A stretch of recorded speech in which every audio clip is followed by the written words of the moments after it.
So the submission deadline for your first assignment has passed. Actually, the turnout was lower than I expected, meaning that yesterday I looked, there were only 30 students out of 40 registered students who submitted the assignment. So it's like 75% of the class submitted their first assignment, but 25% did not. I thought the assignment was not that difficult because the modification I requested was actually a trivial modification, just introducing a couple of ifs when filling the table, just checking whether it's in the flanking region. If you had any difficulties, and at which part you had difficulties, you can share this with us, and we can discuss the assignment actually today before we continue on hidden Markov models. Do you have any questions? What part of the homework was difficult for you? And any other comments? Anything that I did not mention you want to say about the assignment? Yes.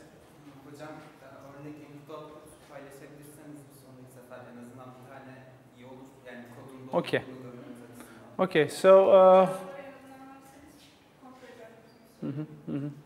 Okay, so one request is, to have some kind of an example input-output.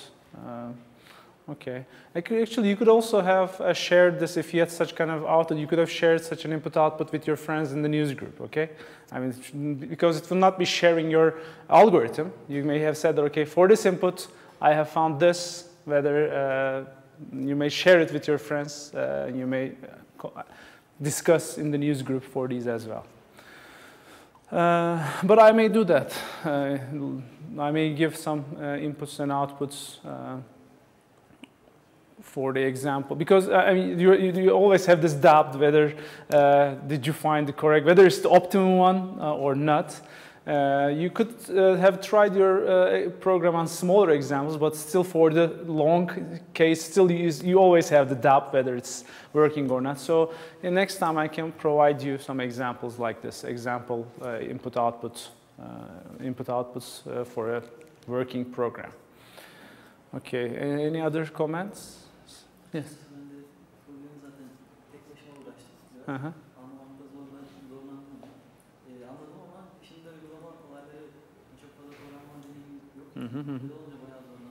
Okay.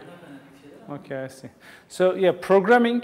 Your friend said, I mean, he had difficulties in programming the assignment. So it's really we are going to do programming extensive assignments. Even your second assignment may be even more programming extensive, okay, than this one. Because I expect everybody knows at least C programming before taking this course. So it's like a prerequisite. So I will expect you to do well in programming. If you feel you're not that good, you should start practicing. I mean, in parallel to this course, you should do a lot of programming practice. Okay, to excel in that programming area, you should do a lot of exercise programs, and to get you in a better level. And your second assignment is going to be about hidden Markov models. After we cover hidden Markov models and we see how they are used to represent profiles, I'm going to give you some example multiple alignments for a family of protein sequences, and you are going to create hidden Markov models for these sequences, for these profiles. And I'm going to give you a number of test sequences, and you are going to evaluate these test sequences against these profiles by using the Viterbi algorithm we talked last time. Okay, I'm going to go over them, and you'll try to predict which of these families this protein, these test sequences belong to. Okay, there will be two parts of the homework. The first part is creating models, hidden Markov models, given a multiple alignment of a family of sequences. You are going to have, I'm thinking about 5 such families, 5 profiles. And I'm going to give you like 10 test sequences for which we don't know which family they belong to. They're not going to be part of these multiple alignment sequences. They're going to be completely new sequences. And you are going to test each of them against these profiles. And the profile which gets the best score, you are going to predict the family of this test sequence to be that profile. Okay, so it's a very simple, not simple, the implementation is going to be difficult, okay? The implementation is not going to be simple, but it's a straightforward problem that's the most straightforward problem for which the profile HMMs are used for. I mean, having a sequences, creating profile, having a set of sequences, creating profiles for them, and asking this very popular question. When I have a new sequence, which family? Is this belong to a family or not? Maybe the answer, maybe it doesn't belong to any of these families. We may have a certain threshold of similarity, profile sequence similarity. If it's below that similarity, we don't need to decide, okay, the best of these profiles may not necessarily be the actual profile of this sequence. It may be completely a new novel sequence. So our answer may be like that as well. But this is one of the basic questions we ask in sequence analysis. So let's recap what we were talking about. We were talking about hidden Markov models. And a hidden Markov model consists of a finite set of states. We have transition probabilities between states. And at each state, we may emit a symbol. And this symbol it comes from a distribution. I mean, we may emit one of multiple symbols for which we have an emission probability. And we also have the probability to start at a starting state at the beginning of this temporal process. So this hidden Markov model of 3 states can be used to generate a temporal process of, for example, 100 time steps. So in these 100 time steps, we may be, for example, first at state x1, then x2, x2, x3, x1, x3, x3. So it may be, I mean, these 3 states can be used to generate 100 outputs. What we do in hidden Markov models is we do not actually know which states we are in. What we observe, the observable things are these outputs, B1, B2, and actually the B1s are the probabilities. This Y1 is the symbol. So we observe these Y1, Y3, and Y2. And this is, we try to find out which states they were emitted from. Okay, so I'm going to start talking about an example. These were the 3 questions we ask about about hidden Markov models. The first is, given a model, given a hidden Markov model, if we have seen a certain sequence, what is the probability that this sequence was output by this hidden Markov model? Okay, this does not ask the question which states were visited. It just asks whether such a hidden Markov model could produce these outputs. Okay, it's like this. For example, these are my symbols y1, y2, y3. If I give you a sequence which contains the letter y4, okay, the symbol y4, you may say, okay, it's impossible. I mean, the probability that this sequence being generated by the hidden Markov model is 0. Okay, it's a very simple, trivial question because this hidden Markov model does not emit this symbol y4. And now we are going to ask more complicated questions. What is the, if I observe y1, y2, y2, y2, y3, for example, what's the probability that this sequence is emitted by this state of HMM? Or what about y1, y2, y3, y1, y2, y3? Which one is more probable to be generated from the same HMM? So we are going to ask, we are going to compute the probability of this probability that this sequence is generated by this model. And the second problem is to align the observed symbols to the states, meaning that we observe a symbol, which state may have emitted this symbol?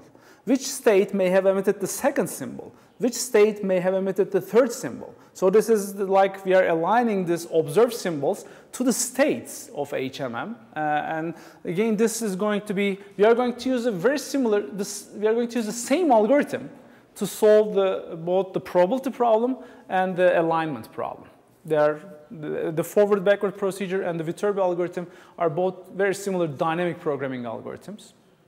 And you are going to be implementing this algorithm in your second assignment. You are going to implement Viterbi algorithm. And the third one is, given a bunch of sequences or a bunch of observations, we just have a time series data. We may have a set of these time series data observed at different times, for example. The goal is, can we build a model that would most likely generate these output observations? What are the parameters of the model? We are not going to see this algorithm in the context of this course. This is done by an expectation maximization-like algorithm called Baum-Welch algorithm. In an iterative process, it tries to find the parameters, transition probabilities, the emission probabilities. These are fine-tuned iteration by iteration, which matches the observed sequences best.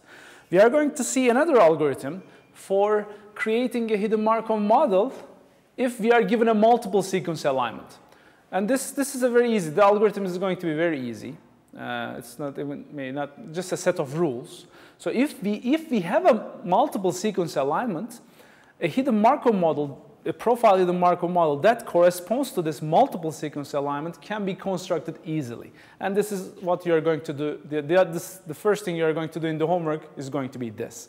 Given a multiple sequence alignment, construct a hidden Markov model, and then run the Viterbi algorithm, actually not Viterbi, the forward-backwards procedure, because we're only going to be interested in what is the probability that this sequence is generated from this family's HMM, or what's the probability that this sequence is generated from this family's HMM. So we can compare these probabilities and we look at the highest probability and say, okay, this sequence should belong to this family because its profile HMM is the most likely the one that generated this sequence. Okay, so this is the main outline of your second assignment. So let's start with an example to understand hidden Markov models and this alignment problem better. Here's an example from Wikipedia. Here we have a friend to whom we talk daily on the phone, and our friend is only interested in 3 activities: walking in the park, shopping, and cleaning his apartment. Okay, there are 3 activities, and the choice of what to do is determined exclusively by the weather on a given day. So based on whether it's raining, if it's raining, he's most likely to stay at home. If it's, for example, sunny, a walk in the park, or if it's very cold, also he may go to the shopping mall. So, the reason, the thing is, the outputs are not certain. I mean, maybe even if it's rainy, on that day, he may also decide to take a walk in the park, okay? I mean, but with a lower probability. Okay, these observations are not one-to-one. I mean, they do not match with the weathers in a one-to-one way, okay? If it was one-to-one, we did not need hidden Markov models at all. I mean, if he would walk in the park every day it was raining, I mean, whenever we see a walking action, we would immediately directly can say that, okay, it should be raining that day because he has walked. But what we cannot do is, even if it's raining, with certain probability distribution, he may stay at home, he may go to the shopping mall, or he may walk in the park. He may do all these 3 things in all weather conditions, but with different probability distributions.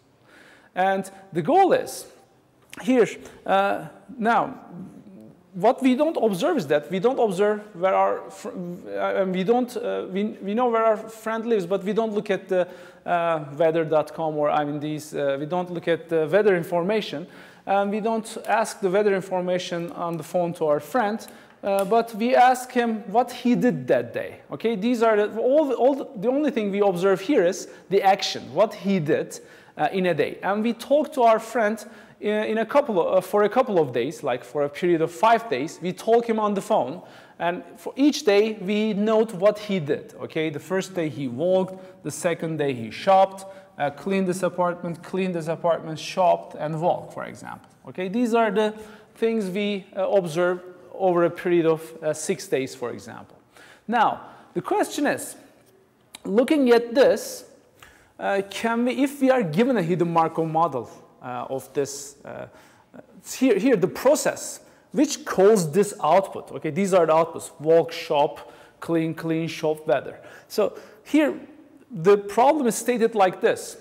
What we do, which day, is determined by the weather condition that day. So there's a process that is hidden to us.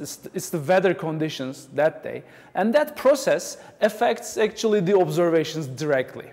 I mean, we do not, this is a very abstract, low-level, detailed model. Actually, we do not think about whether this model does not include the mood of our friend, whether he is happy that day, sad that day. I mean, actually, these events, these observations are dependent on many things, okay? Whether maybe he went to shopping, maybe he spent all his money on this day, maybe he will not be able to go to shopping the next day. We are not considering these things in our HMM model. So when you're modeling a certain process, you make certain assumptions and abstractions. You cannot model everything. So in this example, what we do is, our abstraction is just whatever he do, we assume that it's determined explicitly by the weather that day. Okay, it's determined by that, but again, by a probability distribution. Now, our goal is, so we know the general trends. This sentence is important. Knowing the general trends of weather in that area means that we have the hidden Markov model of the weather patterns. In other words, if today is rainy, what is the probability that tomorrow is going to be rainy? What's the probability that tomorrow is going to be sunny? These are our transition probabilities. This is our hidden Markov model is like this. We are going to have our states. We know the states. Even these states are hidden to us, okay? Rainy and sunny. There are only 2 states, okay? Rainy and sunny. We know what the states are. We know these states cause these observations. For example, it's rainy. The next state's rainy, 0.2 probability. For example, let me actually show you the real hidden Markov model. So this is 0.7. This is 0.3. So in a hidden Markov model, in order to be a probability distribution, the outgoing arrows from a state should add up to 1. Okay? Because we need to do something. There shouldn't be any undefined action. In order to be completely defined, the sum of probabilities should be 1. And it means that the outgoing arrows from a state should add up to 1. If you see that. And we have this dummy start state, which actually we don't need this. We could have said that the starting probability in a rainy day is 0.6, and starting probability in a sunny day is 0.4. These starting probabilities can be found by using a background distribution, observing the weather patterns for a year, for example. 60% of the year was rainy, 40% of the year was sunny. If we have something like that, we can use these background observations as starting probabilities. What is the first day going to be? Is it going to be rainy or sunny? And as you can see, these boxes above each state indicate the emission probabilities of the observed activities. So if it's rainy, again, these emission probabilities also have to add up to 1 because it's a probability distribution. To be a valid probability distribution, they have to add up to exactly 1. So in other words, for certainty, we are going to emit something. We cannot, when we are in a state, we have to emit something. We cannot leave it blank. As you can see, the probability distributions for these 2 states are different. Okay, in one of them, this distribution is, so it's a discrete probability distribution. We have 3 variables, walk, shop, clean, 0.1, 0.4, 0.5. and here 0.1, 0.3, 0.6. So the walking probability is 6 times, so he's 6 times more likely to walk in the park in a sunny day compared to a rainy day, if we compare these probabilities. So this is a complete hidden Markov model for our friends' activities based on the weather conditions. Now, here,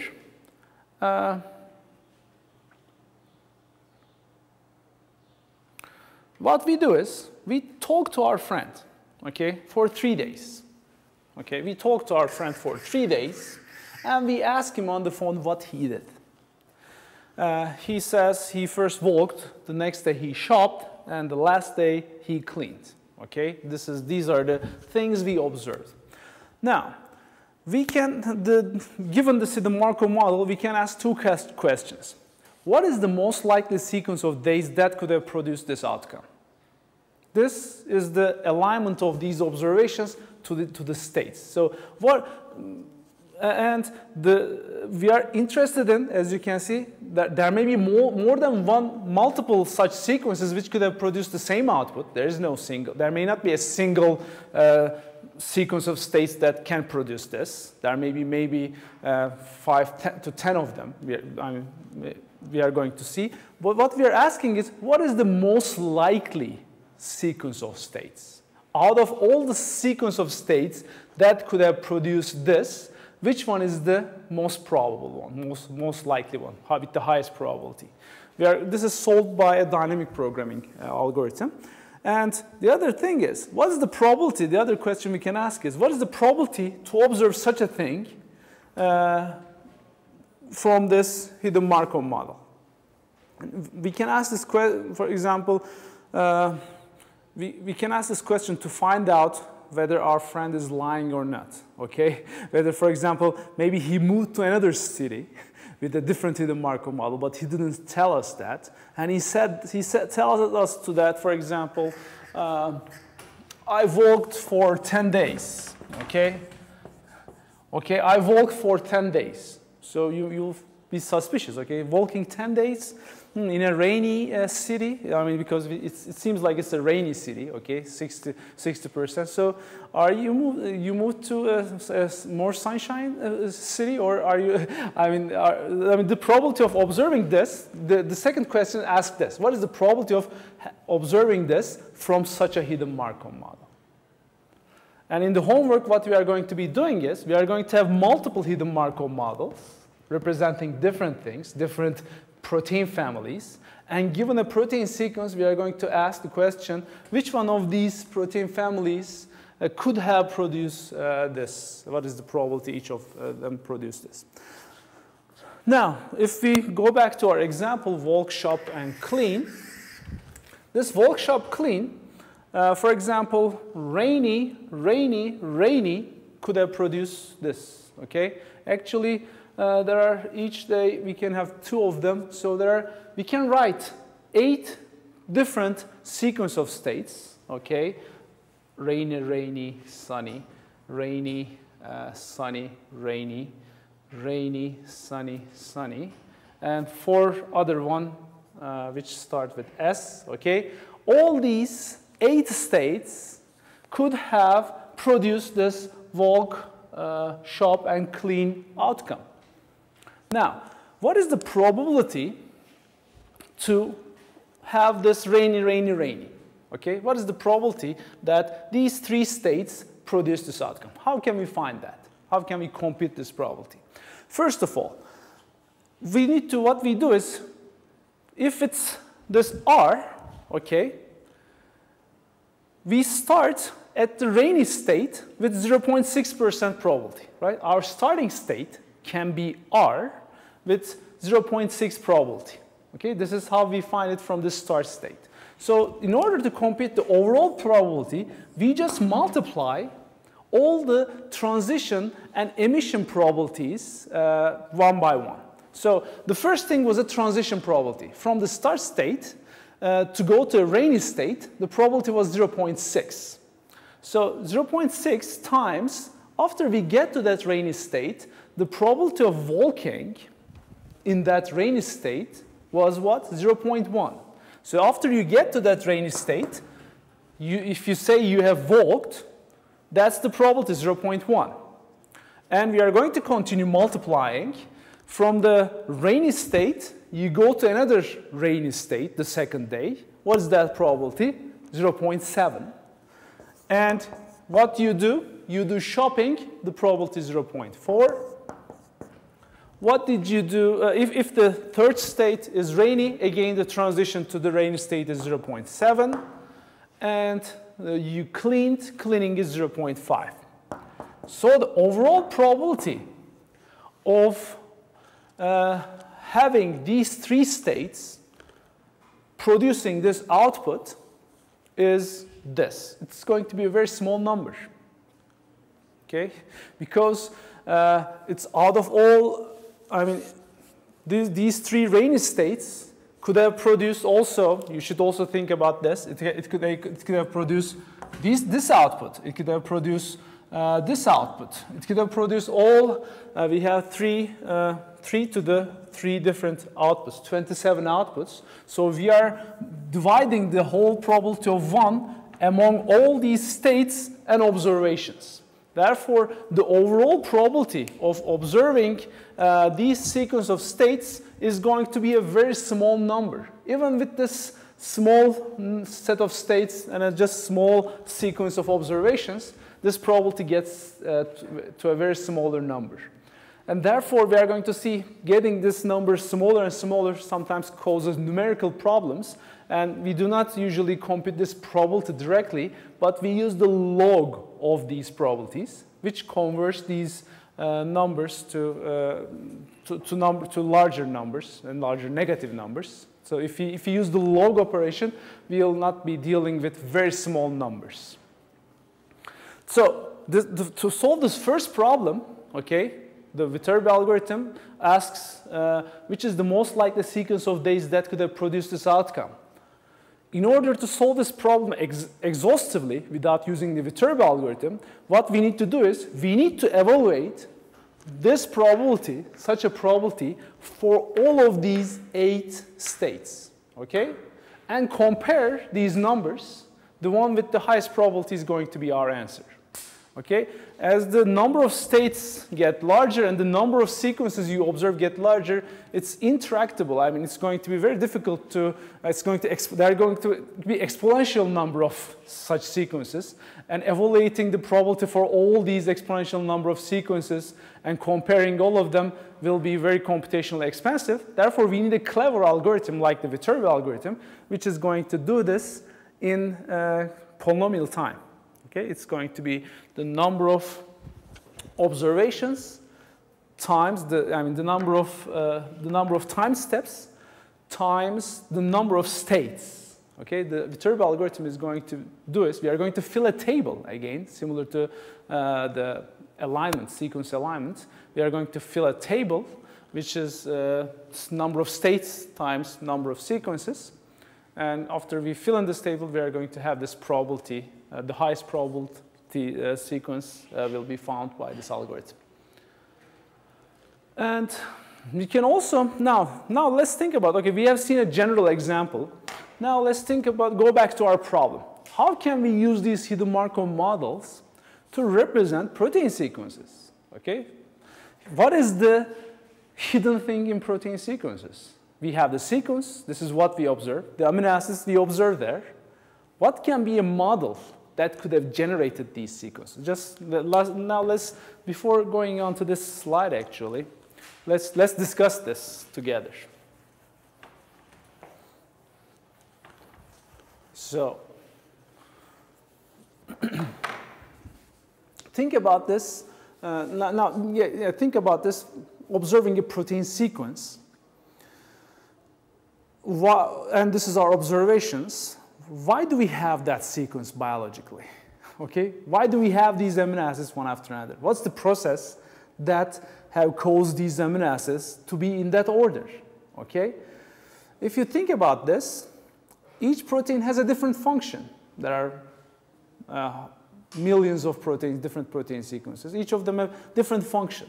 So there must be a specific functional property that causes these proteins to have these sequences, because a different function protein have a different protein sequence. And having a generic model which explains all protein sequences would be a very difficult thing. We need to think practical here to find out what are our states. Any suggestions here? What can we do? What is hidden here in terms of the practical problem is we are going to use hidden Markov models to represent a family of sequences. So what we have is a set of protein sequences that we think are related to each other. They have the same function. You may assume they may have the same function. Okay, they are related to each other. Their sequences are similar to some extent. There are differences. They are not exactly the same sequences. There are mutations, insertions, deletions. I'm sorry about this. So what we are going to do is, what we need to do is, how are we going to use the hidden Markov model to represent these family of sequences? What are our hidden states? What are our states? How do you design a hidden Markov model for this? Any suggestions?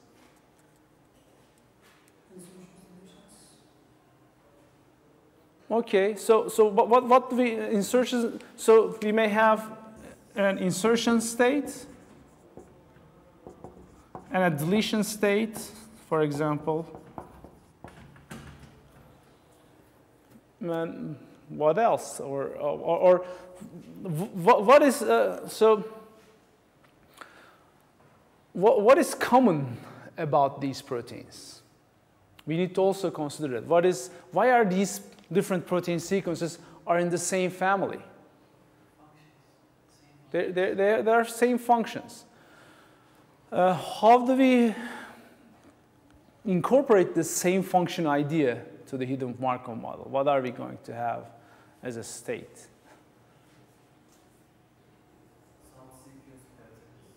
Yeah, that's very good. Maybe there's a certain sequence pattern that exists in all of these sequences that is shared. A shared sequence pattern that is functionally important. Okay, a shared pattern.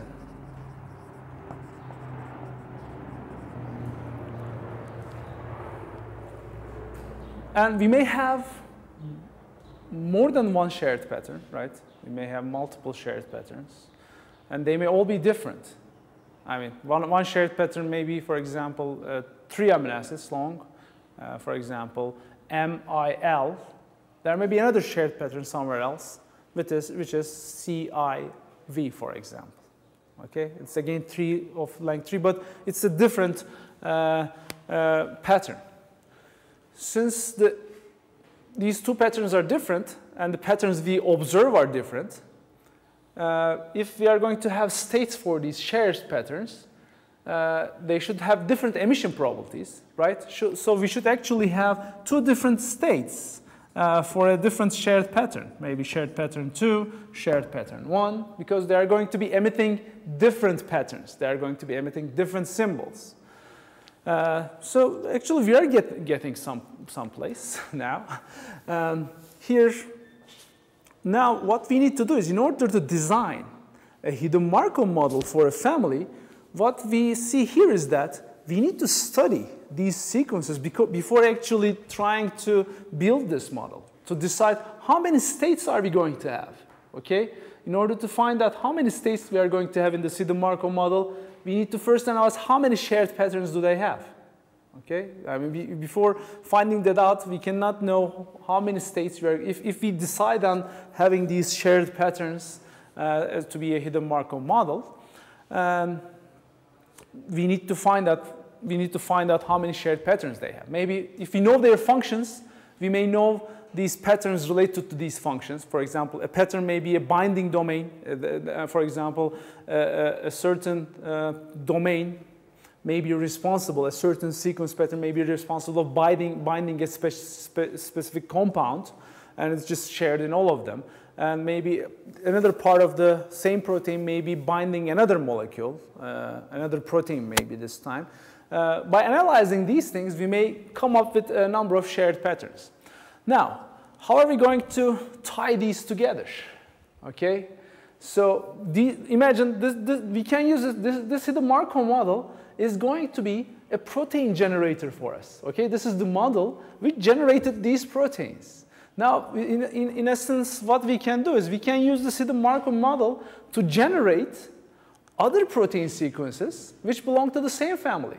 That's the most important property of a hidden Markov model. In terms of statistical models, hidden Markov model is a generative model.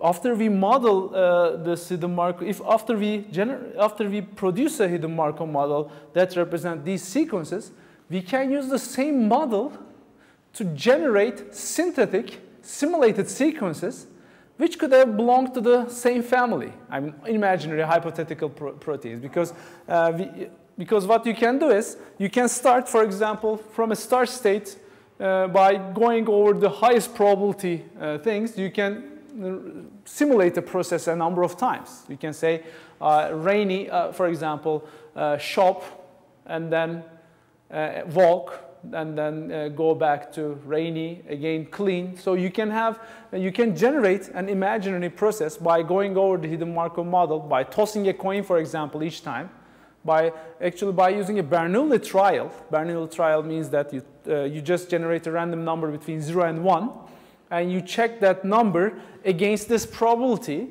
and take action based on that. So you can do this Bernoulli trials for each transition and for each emission, and you can simulate actually a number of sequences. For example, you generate a random number between 0 and 1.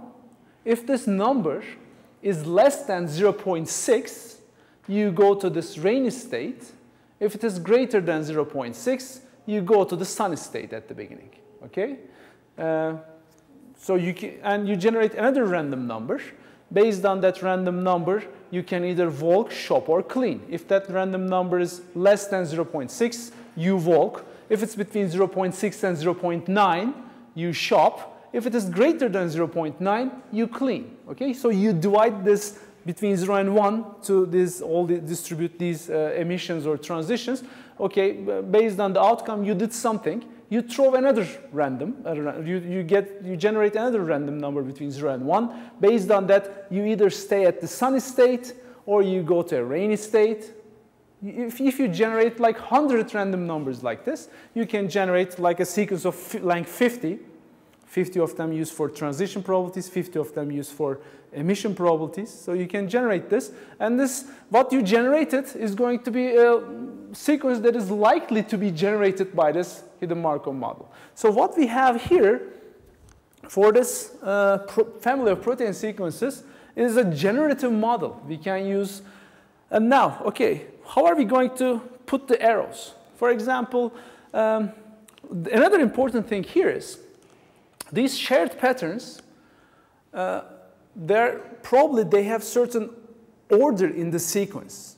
I mean, we can say probably shared pattern is in the beginning of the sequences, and shared pattern 2 appears in the middle of the sequences most of the time. Maybe we have another shared pattern 3, which appears at the end of the sequences. Okay? I mean, you may argue that biologically, maybe if it's the only thing is biological importance, why do we need to have this order? Maybe in another protein, shared pattern 2 is after shared pattern 1. I mean, this order may change. But unfortunately, the profile of the Markov model we are going to see, they cannot model such things. So just for now, assume that we need to be order dependent. Okay? If it's going to be like the shared pattern 1 always appear in the beginning of all the sequences in this family. And shared pattern 2 is after shared pattern 1 in all of the sequences. So if we know this, what we can do is we can say that, okay, each protein starts with the shared pattern 1. And this shared pattern 1 can be different patterns based on certain emission probability. For example, sometimes it's VIL, sometimes VLL, or VII. So these are similar patterns. We may observe one of these 3 things if we come to this shared pattern 1. And after that, maybe in our protein, we insert a number of amino acids randomly. There may be an inserted region which differs in every protein. And this region may be of length 10, for example. So we go to an insertion state after that. Okay? But maybe some proteins in this family does not have this inserted region. They directly contain the shared pattern 2 after shared pattern 1.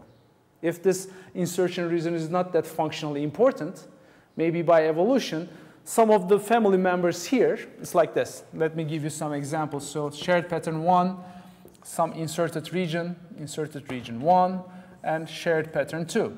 This is one protein sequence. This is another protein sequence, shared pattern 1, inserted region 2, which is longer, and shared pattern 2. And there's another protein sequence which does not have this inserted region. But it's still part of the same family because it is still having the same function.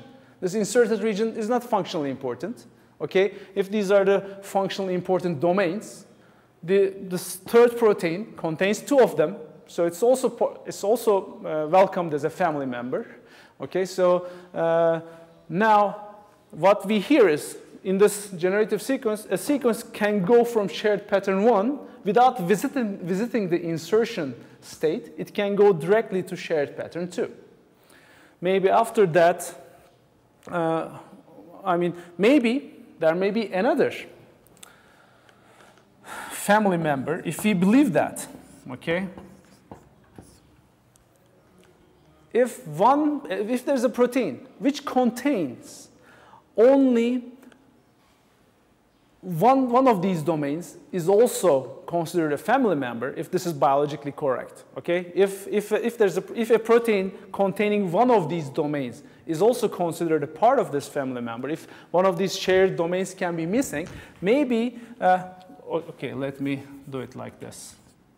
So this is another protein which starts with inserted region directly, and sp2, okay? Maybe sp2 is the main functional domain that determines the main function of this family. sp1 may be a side function, okay? In such a case, we may also need to, if we want to model this protein as part of this family, we may need to skip over. For that protein, that shared protein 1 state has to be skipped. We shouldn't visit this state for that protein sequence. Directly, for example, for that protein sequence, we maybe visit the delete state first to skip over this one, and then go to the insertion state, and then the shared pattern 2 state. So does this give you a certain idea about how we are going to model protein sequences by using certain shared regions and non-shared regions, skipping over certain regions? So this is what we are going to do to model the profile hidden Markov models. So, and this is going to be, the way that I described here is actually much more complex in a more abstract level, which makes the design of this model difficult. People have thought about this and came up with much more standardized models. One of these standard models is the profile hidden Markov model, which looks like this. If somebody gives you a bunch of sequences that belongs to a family, and imagine they align them for you. Aligning them means that they have analyzed these sequences, they identify the shared parts, they identify the inserted parts. So the shared regions are, this multiple sequence alignment is going to reveal these shared patterns to us. That's the main goal of multiple sequence alignment, doing multiple sequence alignment before hidden Markov model generation. So we have a set of sequences multiply aligned. Some of them may be shorter, some of them may be longer. Okay? We may have sequences like this, and this alignment, for example, so gaps are shown like this. I may have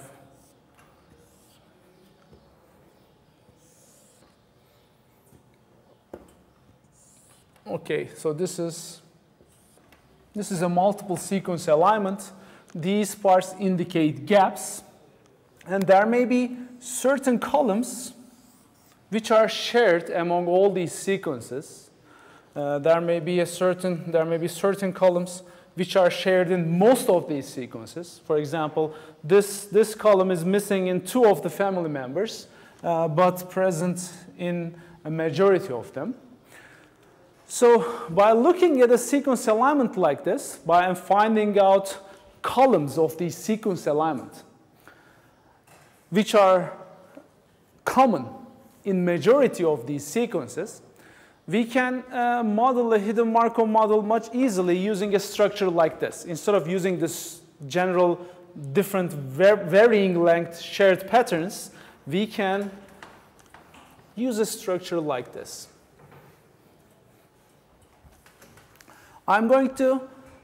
Each state of my model is going to emit a single amino acid. Okay? So I'm going to design my model for simplicity. I'm not going to, in order to avoid thinking about variable length models, I'm going to think at the lowest level, and I'm going to say each of my hidden Markov model states that generated this family, each of the states generate a single amino acid. And I'm going to observe this multiple sequence alignment, and I'm going to count for each column how many of the columns have majority of their rows represented by the same amino acid. It's like I'm going to find out conserved columns, certain regions in which the majority of the family members share the same amino acid at that column. And I name those states as match states. Okay? These states, I'm going to say that that's a match state 1. I may have, by going over every column of this multiple sequence alignment, I may find out, I may have different match states.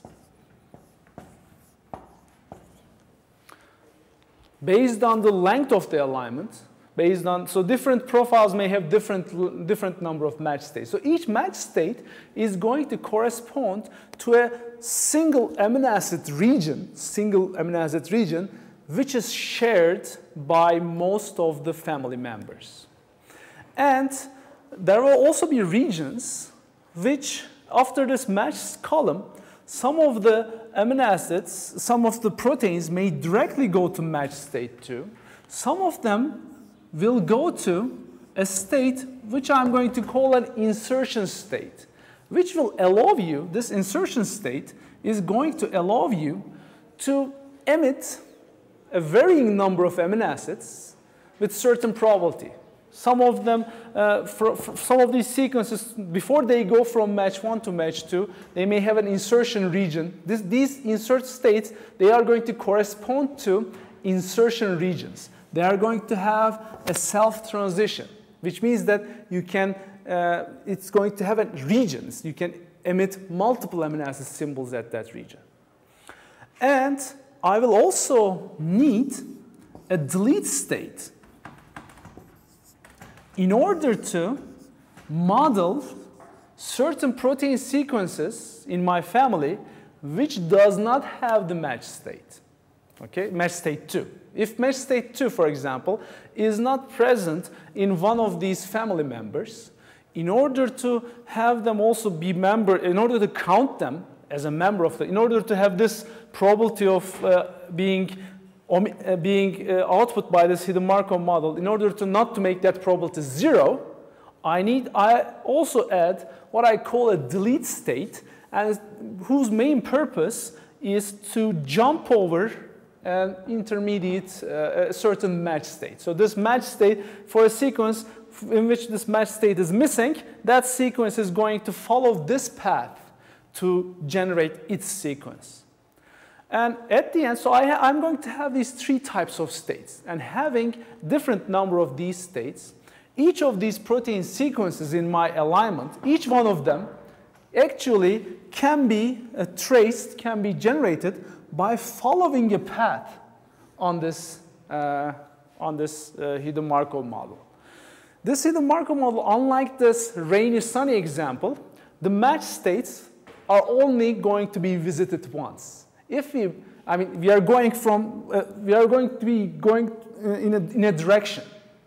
We are not going to be looping back, for example, in this original profile hidden Markov model. We are going to be going this direction. After we have this match column, we are not going to go back to match 1 again. We are going to go this direction until we come to the end of the sequence. There may be an AND state here at the end. And insertion states may be visited multiple times. And delete states may be used to skip over certain states. And any protein sequence in this family will be able to have a path in this model. Now, the next thing we are going to find is, if we have the general model, how do we compute transition probabilities? What is the probability of going from match state to an insertion state compared to match state to the other match state? So how many of these family members I have here have an insertion region? How many of them directly go from conserved column 1 to conserved column 2? So we are just going to do some counting, and we are going to find some ratios to finally come up with the completed Markov model. The completed Markov model have both the emission probabilities at each match states and emission probabilities at the insert state is going to be background and the transition probabilities. Okay, so this is the general profile hidden Markov model. I'm going to talk about this in detail with some examples tomorrow. Okay, see you tomorrow.